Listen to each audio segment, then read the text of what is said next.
አባ ተጉለት ሚዲያ ሸዋ ተጉለት ሚዲያን ሰብስክራይብ በማድረግ ቤተሰብ ይሁኑ። እስከ ዛሬ ጭቃጭቅ ነው ይበቃ። አውርታ ደህና ነሽ? ግን አእምሮሽ ደህና ነው? እኔ በጣም ደህና በተሻለ ጭቅላትሽን አሰር እንጂ ታው እንጂ በማይሆን በኔና በሷ መሀል እንዳትገባ ገባ። እንግዲህ አብርሃም ትናንትና ቪዲዮ ለቆ ነበር ማለት ነው። እሱም የለቀቀው እንግዲህ የሩታን ኮርማና ሩታን አንድ ላይ ጠርቷቸው እያናገራቸው ነበር ማለት ነው። እነሱን እያናገረ ነው እንግዲህ ያየ ነው ማለት ነው። ሰውየው ከሩታ ተለይ ቢባልም እንግዲህ ኮርማው አልለይም ብሏል። እሷን ትሪት ማረጋት እኔ ነኝ ብሎ ቁጭ አለ። ጭራሽ አይ ይገርማል፣ ያሳዝናል። ይሄ የዘመን እኮ እናንተ በጣም እኮ ነው የሚገርመው። ጭራሽ ባሏ ቁጭ ብሎ እኔ ነኝ ትሪት ማረጋታለሁ። ኧረ ተው እናንተ፣ አጃይብ እኮ ነው። ሩታማ ሴሰኛ ሆናለች እኮ። ሱሰኛ የሚለው ቀርቶ ሴሰኛ በሚለው ይያዝላት ማለት ነው። እና ሩታ በጣም በጣም በጣም የበፊቷ ድሮ የምናውቃት ሩታ አይደለችም። ያን የምንቆረቆርላት ማንም ይነካት እስቲ ትነካት አለ ብለን የምንቆረቆርላት ሩታ አይደለችም። አሁን በጣም ሴሰኛ፣ በተለይ ወንዶችን በኢየሱስ ስም ብሎ ጸበል አስሮ የሚወስድሽ ሰው ቢኖር ጥሩ ነው። ምክንያቱም ጸበል ያስፈልግሻል። እንደዚህ አይነት ሰው ጸበል ያስፈልገዋል። ወደ ጸበል ሂጂ ማለት ነው ሩታዬ። አብርሃም ደግሞ እንግዲህ በስነ ስርዓቱ ይቅርታ ጠይቃትና ለአንዴ ለመጨረሻ ጊዜ ጓደኞችን ሰብሰብ አድርገህ ይቅርታ ጠይቃት። ከዛ በኋላ እምቢ ካለችህ የራስን ህይወት ጀምር። እንዲ ነገ ሌላ ቀን ነው አብሽ ነገ ሌላ ቀን ነው። ወይኔ አብርሃም በምን ቀን ከእጅ ወጣ ብላ ያን ቀን የምትረግምበት ቀን ይኖራል። ስለዚህ አብርሃም የራስን ህይወት ጀምር ነው ብለው ግን ለአንዴና ለመጨረሻ ጊዜ ይቅርታ፣ እንደዚህ በዛሬ በእንትን ባልከው መልኩ ሳይሆን ያኔ ይቅርታ፣ በቃ በይቅርታ ግብ ሳይሆን በይቅርታ ይቅርታ። እሺ ይሄንን አጥፍቻለሁ፣ አዎ በድዬሻለሁ፣ ዛሬ ላይ ተጸጽቻለሁ፣ ሁሉ ነገር ገብቶኛል። ስለዚህ ሩታዬ ይቅርታ ብለሃት እምቢ የምትልህ ከሆነ ያን ጊዜ ያለፈውን ህይወትህን በጫማህ ወደ ታች ትረግጠውና ከዛ በኋላ ሌላ ህይወት ብለህ ትጀምራለህ። እንደውም ከዛች ከእንትና ጋር ከዛች ከሄደችው ልጅ ያቺ ማናት አምጣልኝ የባሰ እንድትናደድ ማለት ነው። አዎ የባሰ ጭርጭር ነው የምትለው ሩታ። ማኔ ስሟ እናንተ ስሟን አምጡልኝ። ያቺኛዋ ማኔ ስሟ? በእሷ ምክንያት ነው እንደዚህ የተጣሉት። ማን ነበር? ጽዮን አይደለም ነፂ። እንደውም ከነፂ ጋር ነፂ እንደውም ቆንጆዬ ናት። ነፂዬ ቆንጆ ናት። ስለዚህ ከነፂ ጋር አንድ ላይ ህይወት ክንጀምር በቃ። ነገ ሌላ ቀን ነው አብርሽ። ምን ነው እሷ ግርስር እያልክ እኮ ተቸገርክ እኮ ነው። እኔ ያንተ ችግርና ያንተ መቸገር ነው። እኔ ራሱ በቃ እንቅልፍ የነሳኝ ማለት ነው። እንቅልፍ ነሳኝ እኮ የአብርሃም ነገር። ምንም እንቅልፍ አልተኛም። በቃ ስለሱ ሳስብ ይጎዳ ይሆን ምን ይሆን እንደው ራሱን ገመድ አንስቶ ያጠፋ ይሆን እንዴ? ስንቱን አሰብኩት እውነት። ምን ነው አብርሃም፣ ለእኛም ለተመልካቾች አስብልን። እኛም ተጨነቅ። አዎ ተጨነቅን። እውነቴን ነው። እና ሩታ እንደሆነች እንግዲህ የራሴን ህይወት ጀምሬያለሁ ብላለች። ሰው ካረገዘ በኋላ ፍቅረኛ ይዛ እንዴ እናንተ እንደው ባካችሁ እስኪ ንገሩን። ሰው እርጉዝ ነው አይደል? አረገዘ በቃ።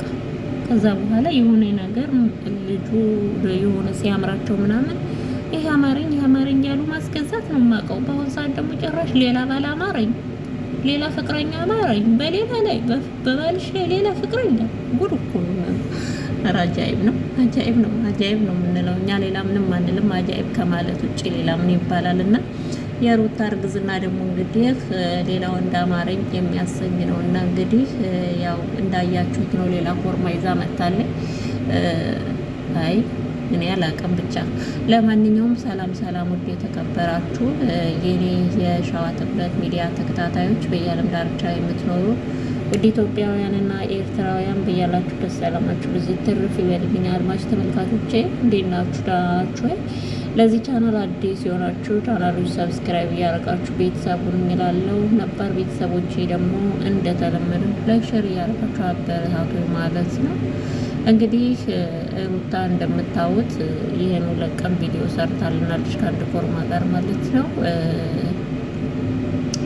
ምን ልበላችሁ እኮ ግራ ገባኝ እኮ እናንተ ለመናገር ራሱ ግራ ይገባልና ስለዚህ አብርሃምን የምለው ምንድነው ለአንዴና ለመጨረሻ ጊዜ እንደዚህ በመጓተት እኔ ወደ ቤትሽ እንሂድ በማለት ሳይሆን እንደ ትልቅ ሰው በቃ ያው ተበድያለሁ ብላ አይደል የወጣችው። ጓደኞችን ሰብሰብ አድርገህ በጓደኞች መሀል ለአንዴና ለመጨረሻ ጊዜ አዎ ይሄን አድርጌሻለሁ፣ ይሄን በድዬሻለሁ፣ እንደዚህ ስትይኝ እንደዚህ አይሆንም ብዬሻለሁ፣ በጣም ብዙ ነገሮችን በድዬሻለሁ። ከአሁን በኋላ ግን እነዚህ ነገሮች አይደገሙምና ሩታዬ ይቅርታ ብለህ አንዴና ለመጨረሻ ጊዜ እንደዛ ብልሃት እምቢ ካለች የራስን ህይወት ጀምር።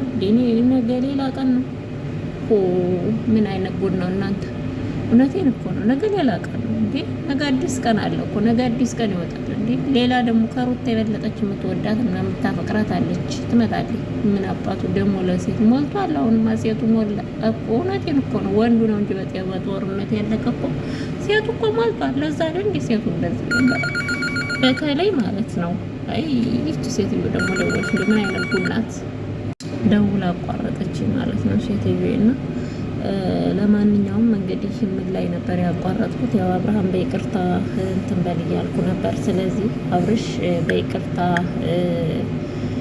እንትን በል ማለት ነው፣ ነገሮችን ቋጭ ማለት ነው። እንደ ውብዬና እንደ ናሂ ማለት ነው። እንግዲህ ውብዬና ናሂ በሰላም እንግዲህ ከዛ ሁሉ ለቅሶ ከዛ ሁሉ ውካታ በኋላ እንደዚህ ሰላም ፈጥረዋል ማለት ነው። በጣም ደስ ይላል። እንግዲህ እሱም ይቅርታ የጠየቀበት መንገድ በጣም ደስ ይል ነበር ማለት ነው። ስለዚህ አንተም እንደሱ አድርገህ ሩታን ወደ ቤትህ መመለስ ነው። አይ ካለች ደግሞ ሌላ ህይወት መጀመር ነው። አባየዋ እንዴ የምን እንትን ማለት ነው። ነገ ሌላ ቀን ነው በሚለው ሌላ ህይወት ጀምር ማለት ነው። እና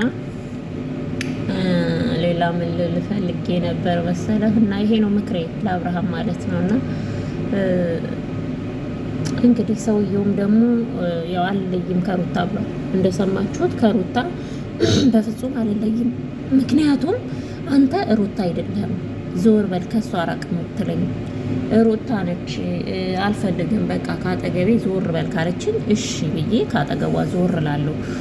እንደውም ግን አንተን ነው ዞር በል ካጠገቤ ወደዛ ሄድ እያለች ያለችው። ስለዚህ ካጠገቧ ዞር ብትላት ጥሩ ነው አላለም? ባሏ እኮ ነው የሰውየው። ጭራሽ እኮ በቃ ለነገሩ ሩታ የልብ ልብ ሰጥታው ነው ማለት ነው። እንግዲህ አብርሃምም ያው ለመማታትም እንትን ለማለትም ተጋብዞ ነበረ፣ ግን ደግሞ ካሜራም ስላለ ነው መሰለኝ እንግዲህ ያው ትቶታል በእልህ ማለት ነው። እንግዲህ እኔ አሁን አብርሃምን ምንድን ነው የምለው፣ አደራህን ጋቢ ለብሰህ እንዳትመጣ ነው በቃ። እኔ ጋቢ ለብሰህ ምናምን አልጋ ላይ ቁጭ ብለህ እንዳለ አደራ። እኔ በጣም ነው የምጠላው እንደዚህ አይነት ቪዲዮ እንዳትለቅ። ቆፍጠን ኮስተር ብለህ እሺ ካለች አለች፣ ካላለች የራሷ ጉዳይ ነው። ሌላ ህይወት መጀመር ትችላለህ። አዎ ነገ ጠዋት እኮ እንደባለፈው ፍቅርን ቤትህ ምሳ ጋብዛታለሁ ብለህ ታስታውሳላችሁ? ያኔ ከዛ በኋላ ቀጥ ብላ የመጣች ልክ እንደዛ ትመጣለች። አሁንማ ሌላዋን ያዛ አብረሽ። እውነቴን ነው እንዴት አባቷ ተጉለት ሚዲያ ሸዋ ተጉለት ሚዲያን ሳብስክራይብ በማድረግ ቤተሰብ ይሁኑ።